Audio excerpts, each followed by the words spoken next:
지난주에는 서로 사랑하라고 하신 예수님의 말씀에 대해서 생각해 보았습니다. 새 계명을 너희에게 주노니 서로 아가페 사랑하라. 내가 너희를 아가페 사랑한 것 같이 너희도 서로 아가페 사랑하라.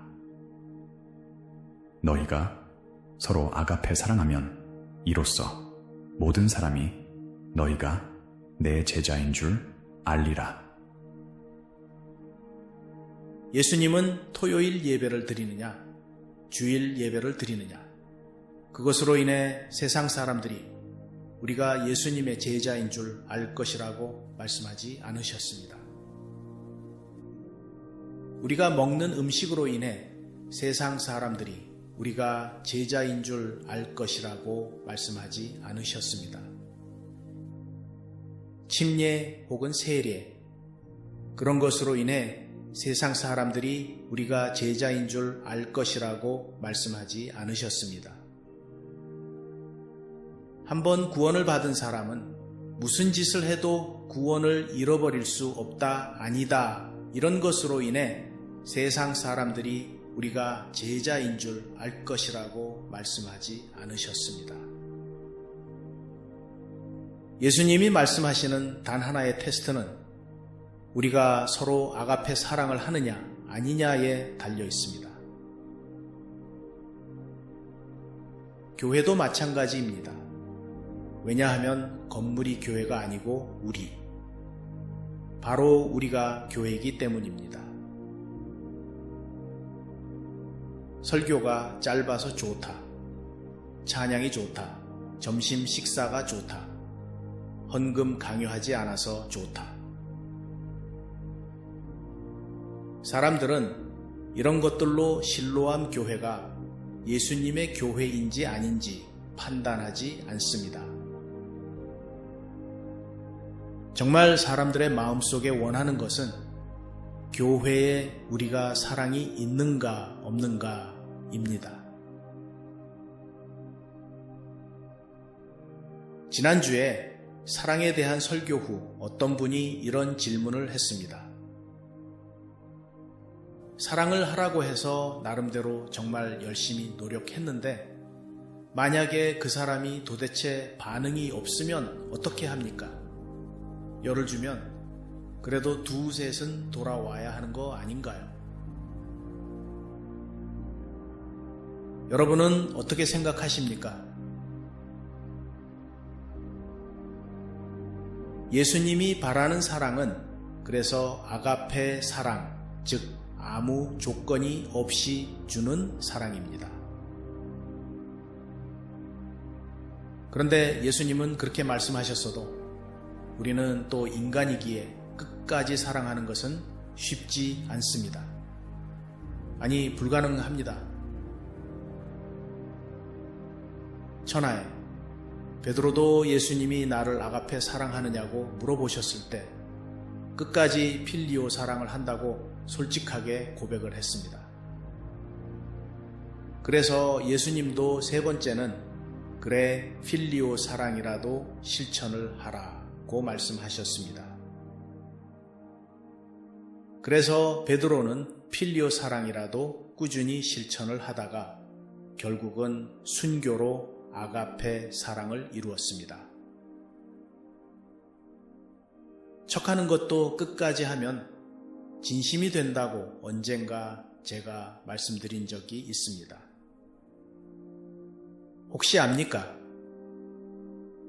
지금 우리의 사랑은 조건부 사랑이지만 끝까지 실천하다 보면 우리도 어느새 아가페 사랑에 가까워질 수 있지 않을까요? 답이 되었나 모르겠네요. 예수님이 주신 이 사랑의 계명이 최고의 계명이기에 오늘도 계속해서 이 토픽으로 설교를 하겠습니다. 저 자신이 별로 사랑이 많지 않은 차도남입니다. 혹시 차도남이 뭔지 아시나요? 차갑고 도도한 남자를 줄여서 차도남이라고 합니다. 그런 차도남이 사랑이라는 주제를 가지고 설교를 한다는 것이 쉽지는 않지만 저 역시 예수님을 닮아가려 노력하는 중입니다. 많은 사람들은 십계명이 하나님의 계명의 최종 결정판이라고 생각합니다. 그래서 이 십계명을 관공서나 학교 앞에 기념비로 세우기를 원합니다. 마치 그것이 자기들의 믿음을 증명이라도 하는 것처럼. 그러나 그렇지 않습니다. 사실 예수님은 약 150개의 계명을 주셨습니다. 그리고 이 계명들은 우리의 일상생활의 모든 부분을 터치하고 있습니다. 그런데 그 중에서 제일 큰 계명은 사랑입니다. 하나님 사랑 그리고 이웃 사랑. 예수님 스스로가 이보다 더 큰 계명이 없다고 말씀하셨습니다. 그런데도 우리는 이 가장 큰 계명을 소홀히 합니다. 그래서 이 계명을 잃어버린 계명, 즉 lost commandment 라고 합니다. 지금 예수님은 주의 만찬 후에 계속해서 제자들에게 마지막 유언의 말씀을 하십니다. 사람이 나를 사랑하면 내 말을 지키리니 내 아버지께서 그를 사랑하실 것이요 나를 사랑하지 아니하는 자는 내 말을 지키지 아니하나니. 소위 사람들이 말하는 거듭남의 증거는 어떤 교리가 아닙니다. 아가페 사랑입니다. 그리고 예수님의 말씀에 순종하는 것은 사랑한다는 증거입니다. 이것은 제 말이 아니라 예수님의 말씀입니다. 그래서 지난주에 어떻게 우리가 우리 수준에서 서로 사랑을 할 수 있을까에 대해 말씀드렸습니다. 추가로 몇 가지 성경에 나타나는 사랑하는 방법을 말씀드리자면 사도 바울은 서로의 짐을 지라고 했습니다. 가족을 돌보라고 했습니다. 부모님을 공경하라고 했습니다. 그런데 우리가 사랑하지 못하는 큰 이유 중에 하나는 쓴 뿌리입니다.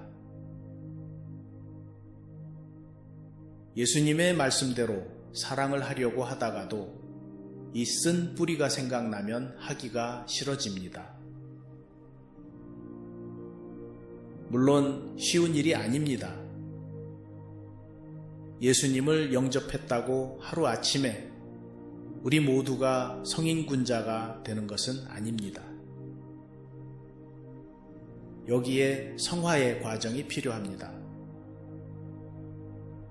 신앙생활을 하면서 이 성화의 과정을 이루어 가는 것입니다.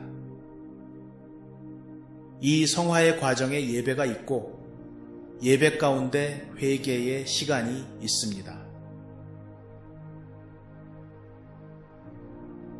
천주교 미사 가운데 가슴을 치면서 내 탓이요, 내 탓이요 라고 외치는 부분이 있습니다.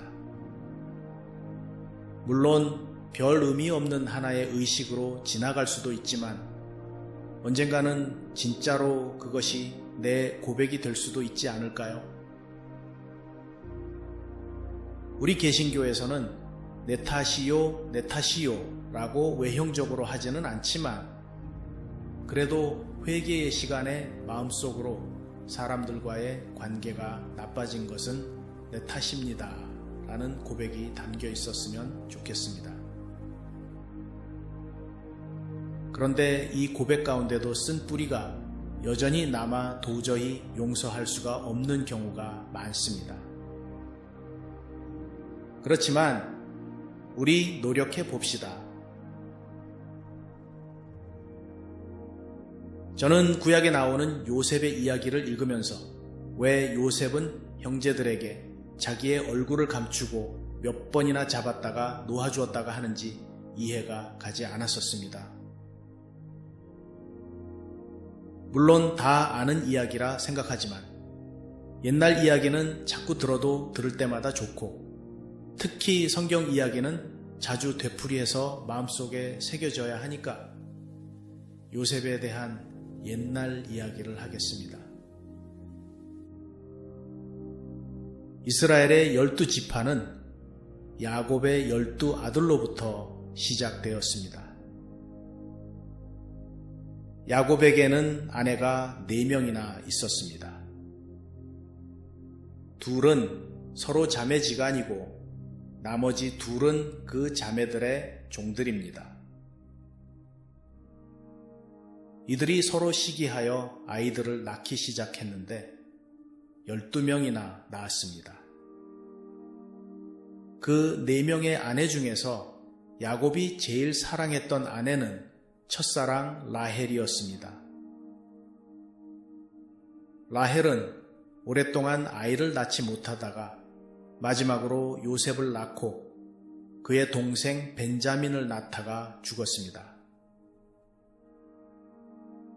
야곱은 첫사랑인 라헬이 낳은 요셉과 막내 벤자민을 편애했습니다. 그런데 요셉이 철없이 자기 꿈꾼 이야기를 하고 다닌 것입니다. 꿈에 보니까 형들이 자기에게 절을 하더라는 것입니다.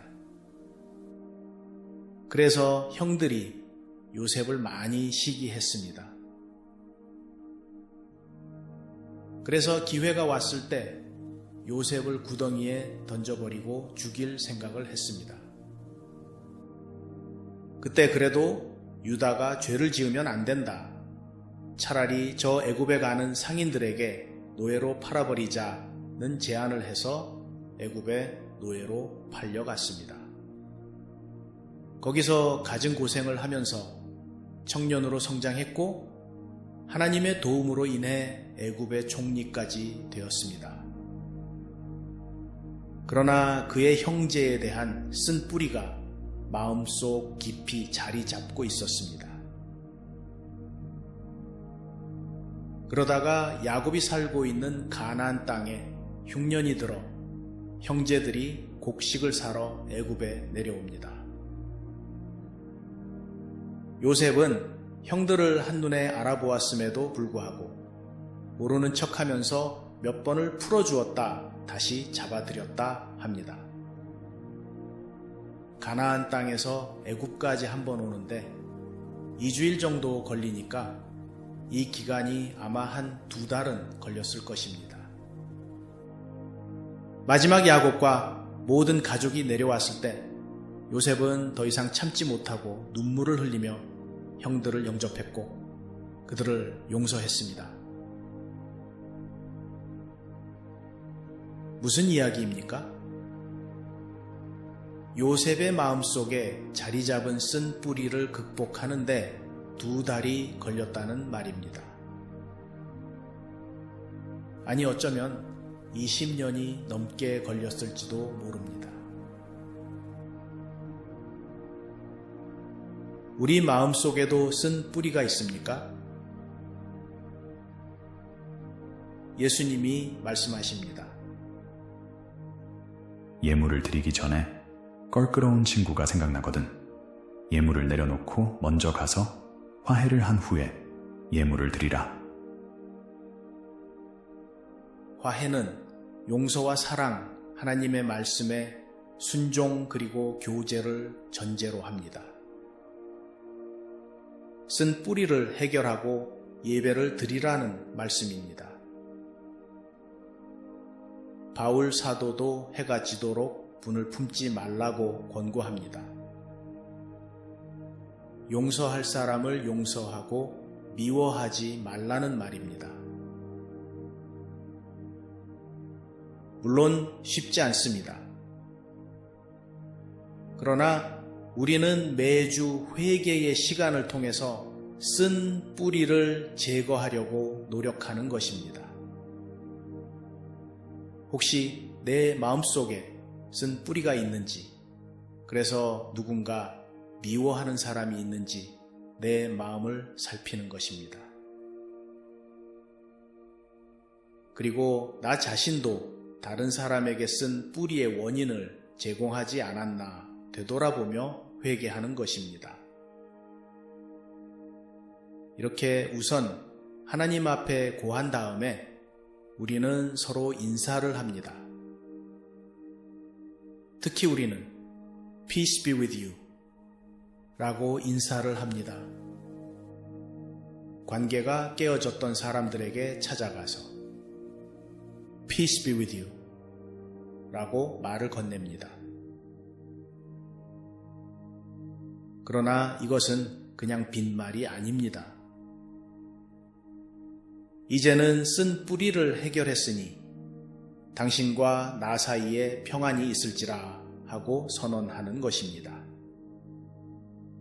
그래서 매주일 회개의 시간이 중요합니다. 평화를 나누는 시간이 중요합니다.